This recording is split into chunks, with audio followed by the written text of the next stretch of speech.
नमस्कार दोस्तों, मैं केसी साहू सर आप सबका पुनः स्वागत करता हूं आपका अपना चैनल केसी सर के क्लासेस में।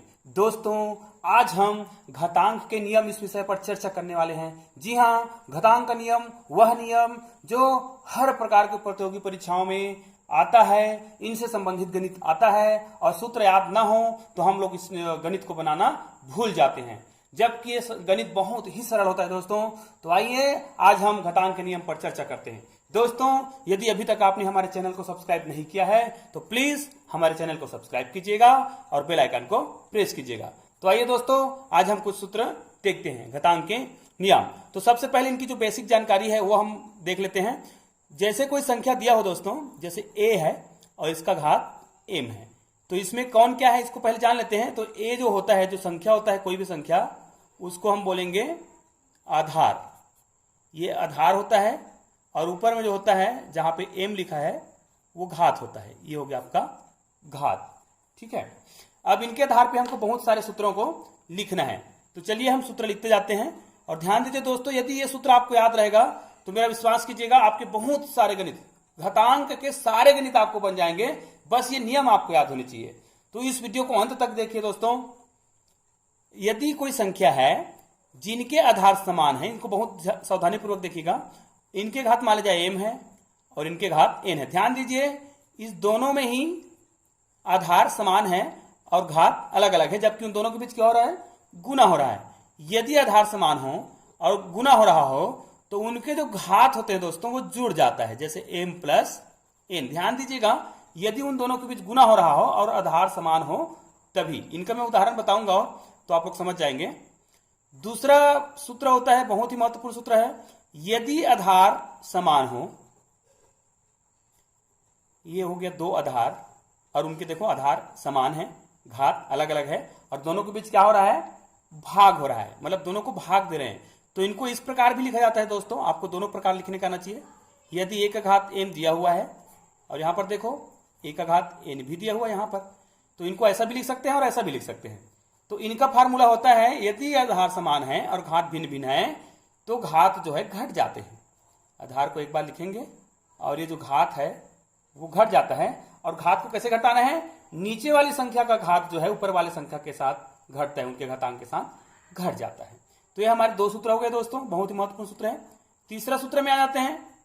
ये तीसरा सूत्र है, यदि कोई संख्या है, देख लीजिएगा, मान लीजिए a है और b है, दो अलग अलग संख्या है और दोनों के बीच गुना हुआ है, मतलब a और b का अलग से गुना हुआ है, देखो a इंटू b, और इनका घात यदि हो m। अब यहां पर अलग कंडीशन आ गया है, a और b दो अलग अलग संख्याएं हैं और दोनों का ही घात m है। तो इनको क्या करेंगे? तो इनको हम अलग अलग घात लिख सकते हैं, मतलब a का घात अलग से m लिख सकते हैं और गुणित b का अलग से घात m लिखा जा सकता है। इसका मतलब इसका उल्टा भी कर सकते हैं, यदि a का घात m और b का घात m दिया हो तो इनको हम ऐसा लिख सकते हैं। तो ये भी सूत्र हो गया। उसी प्रकार एक और बहुत महत्वपूर्ण सूत्र होता है, यदि हमको क्या करना हो, भिन्न भिन्न तरीका से गणित दिया हो तो उन सूत्रों को याद करने के लिए हमको भिन्न भिन्न सूत्र देखने पड़ेंगे। जैसे a का घात m है और यदि इसके पूरे का घात कोई और अन्य घात दे दिया तब कैसे करेंगे? देखो a का घात क्या है? m है और पूरे का घात और दे दिया है n, तब क्या करेंगे? इस कंडीशन में ये जो घात होता है, घात का जो घात कहा जाए वो इनके साथ मल्टीप्लाई हो जाता है, मतलब उनका गुना कर देते हैं। तो ये हो जाएगा a और m और n का क्या हो जाएगा? गुना, मतलब घात का गुना हो जाता है दोस्तों। ध्यान दीजिएगा, बहुत विशेष कंडीशन है ये। a का घात m हो, पूरे का घात n हो तो घात का क्या हो जाएगा? गुना हो जाएगा, मतलब घात का घात हो तो घात को हम क्या कर देते हैं? गुना कर देते हैं। इस प्रकार ये भी हो गया। और यदि इसी प्रकार एक और गणित दिया हो, सूत्र दिया हो, यदि a बटे b, वही भागित वाला है ये भी, और इनका अलग अलग घात करना हो, मतलब a और b का घात एक बार दिया हो तो इनको हम अलग अलग घात कर सकते हैं। जैसे a का घात m अलग से लिख सकते हैं और b का भी घात अलग से लिख सकते हैं। इसी प्रकार एक बहुत महत्वपूर्ण सूत्र होता है जिनको आपको हमेशा याद करना है। देखिए, एक सूत्र होता है, यदि कोई भी संख्या हो a का घात शून्य हो। ध्यान दीजिएगा, ये बहुत ही महत्वपूर्ण सूत्र होता है। यदि a का घात कितना दिया हो, यदि a का घात शून्य है तो इसका मान हमेशा 1 होता है दोस्तों। ये सूत्र बहुत ही उपयोगी सूत्र है दोस्तों, याद रखिएगा, क्योंकि इनको लोग अक्सर गलती कर डालते हैं।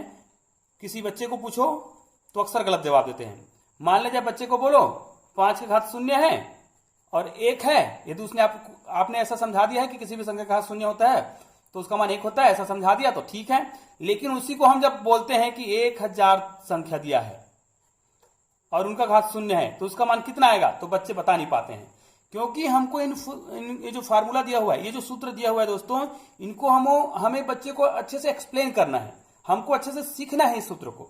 क्योंकि दुनिया ए क्या है वेयर, ए जो है कोई भी संख्या है, मतलब दुनिया की कोई भी संख्या हो और उनका घात यदि 0 हो तो उसका मान 1 ही होगा। वो संख्या कुछ भी हो, 5 का घात 0 हो तब भी 1, 1000 का घात 0 हो तब भी 1।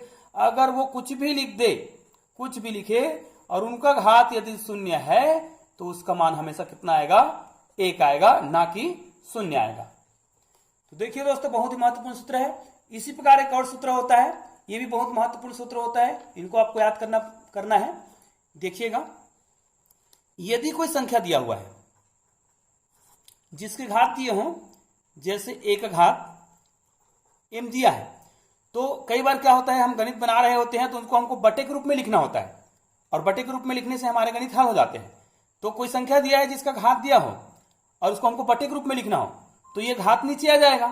तो ये क्या होता है, 1 का घात m होता है तो ये हो जाएगा, घात तो रहेगा, ये नीचे जाता है तो घात माइनस हो जाता है। इसका मतलब ये है, इन सूत्र को हम उल्टा भी कर सकते हैं। मतलब कभी ऐसा दिया हो, यदि 1 का घात m दिया हो तो इसको हम लोग और क्या कर सकते हैं, इसको हम कर सकते हैं 1 का घात माइनस m, मतलब उल्टा।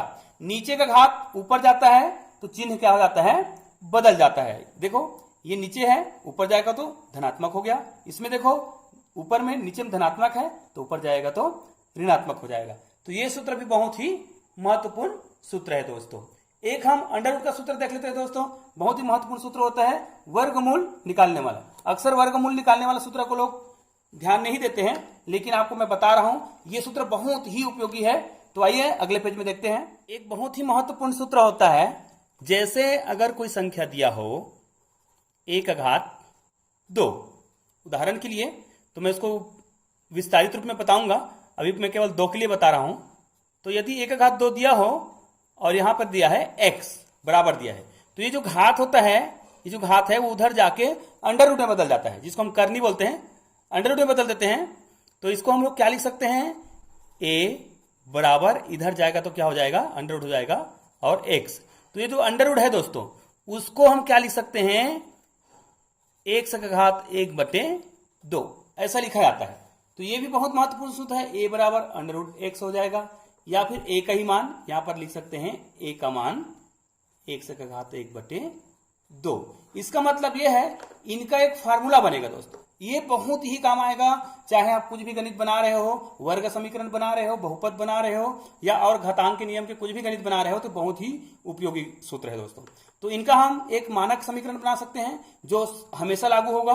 तो इसके लिए हम क्या कर सकते हैं, 1 का घात m मान सकते हैं और इधर इज इक्वल टू में कुछ भी संख्या दिया हो, x दिया हो, तो ये सूत्र क्या बनेगा, ये घात इधर जाके, ये घात कहलाता है, ध्यान दीजिएगा। इसका मतलब ये है, a बराबर हो जाएगा अंडर रूट x। और देखो यहां पर 2 था तो यहां पर कुछ नहीं लिखा है, करनी घात उसको हम लोग 2 बोलते हैं, इसलिए यहां पर ऐसा चढ़ाए हैं। तो यहां पर क्या हो जाएगा, करनी घात कितना होता है, m। ये किस लिए, इसी को हम इस रूप में लिखना चाहे तो कैसे लिखेंगे, 1 का घात 1/m। अब इसका उपयोग कब होगा दोस्तों, इसके लिए मैं आपको एक समझा देता हूं उदाहरण, बड़ा अच्छा सा। जैसे हमारे पास कोई संख्या दिया हुआ है, 1 का घात 4 दिया है उदाहरण के लिए, और इधर दिया हुआ है x। तो इसको हम लोग क्या करेंगे, यहां पर क्या कर सकते हैं, ये हो जाएगा a जो है, ये a जो है इधर जाएगा, अंडर रूट हो जाएगा, x तो रहेगा ही। अब ये जो घात होता है, देखो ये घात है, वो उनका करनी घात बनता है। तो a का जो घात 4 है वो क्या बनेगा, यहां पर करनी घात बनेगा। और इसी को हम लोग और किस प्रकार लिख सकते हैं, 1 का घात 1/4।